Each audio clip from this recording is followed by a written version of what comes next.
Rule 2, the rules for the reasonable.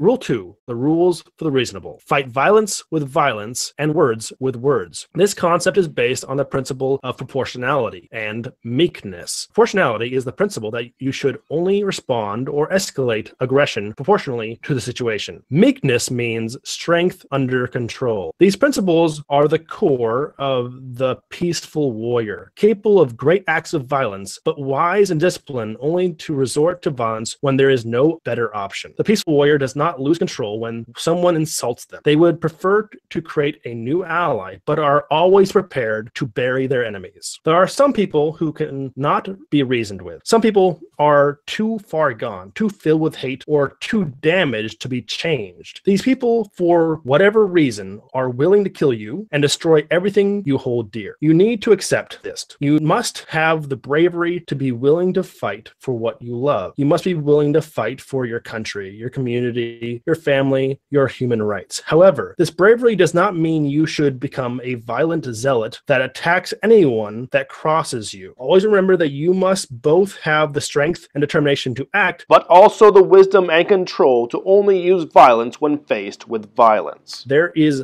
nothing brave about striking a person that disagrees with you. There is nothing honorable about silencing your critics with a bike lock or a stick. Using violence ensures you've lost the argument and you have become what you hate. In the same way that Antifa violently imitates the authoritarian fascists they claim to oppose. The same way that gangs of BLM members claim to fight racism by hunting random white people on the street. When you use violence to fight ideas, you become the monster and you undermine any legitimate argument you might have had. These people you are attacking are your neighbors, your classmates, your countrymen. Before, they may have been someone that disagreed with you, but you have made them your enemy. By escalating to violence, you have made them, and anyone who cares about them, hate you. Violence should always be the last resort because it destroys any possible peace with those people. You should only use violence to defend yourself or others from real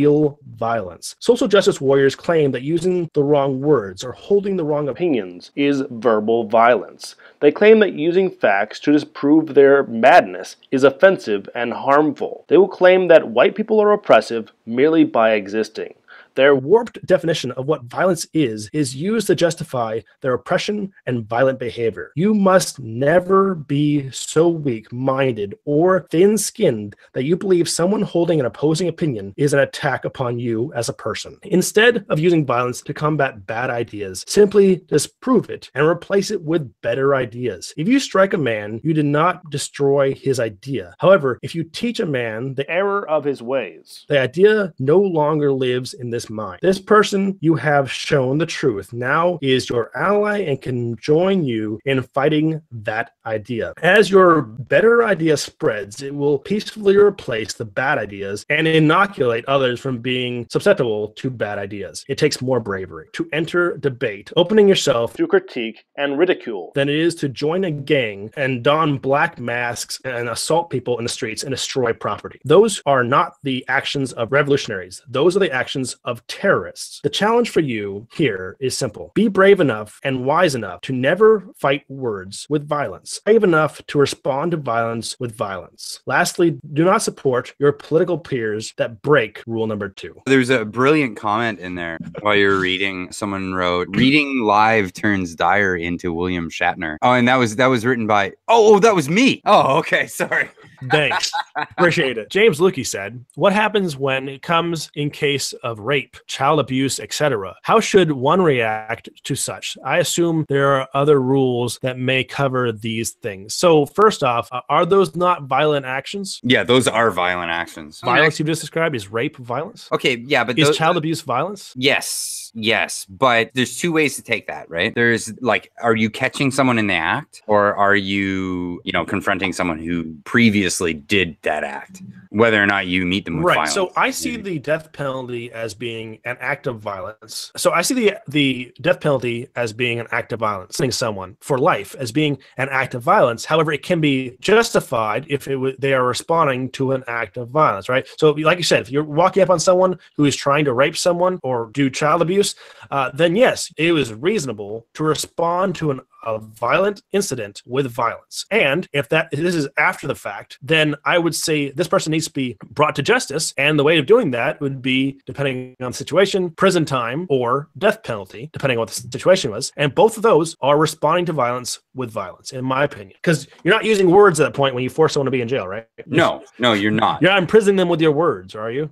This is something we can't dance around. The government is a monopoly on violence. That's what it is. It's an entity that where no one else is allowed in public discourse to use violence. The government is the exception to the rule. And you can kid yourself about that as much as you want, but that is exactly what a government entails. Does that make sense? It does make sense. So I would say that is for maintaining the law in a constitutional limited government. No, some people would use that same argument to say that there should be no government, but I say that the alternative is worse. So I hope I answered James Lukey's question effectively, but yes, violence still used to fight violence and words to fight words. I hope you enjoyed the video, Cubs. This video was brought to you by Virtual Shield, because YouTube is literally demonetizing all of my content, no matter how innocent it is. But also because I do use Virtual Shield to protect my IP and my anonymity. If that's important to you as well, and you currently don't have an IP masking service, please check out the link below.